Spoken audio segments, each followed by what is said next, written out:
The reason why we stay here because we found the local people here was so hospitable. They didn't treat us as different people.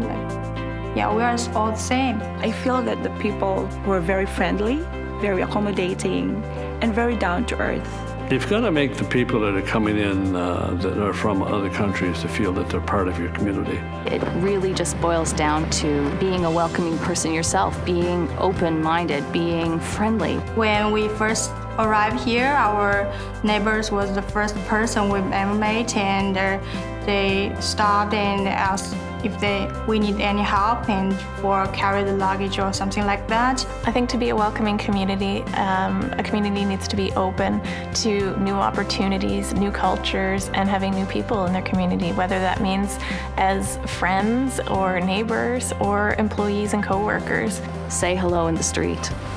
And that's a simple thing, but it's a very, very welcoming thing. And make them feel that they're welcome and they're part of the community.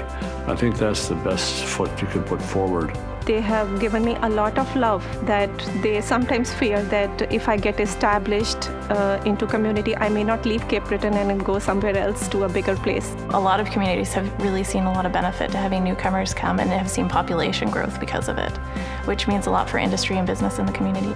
When I came to Nova Scotia, we built up a very close group of friends very, very quickly. It was wonderful. Newcomers bring new ideas, they bring new culture, they bring new vitality to a rural community that's, I think, is extremely valuable. And fun. It's, you know, they bring new cool stuff, and that's fun.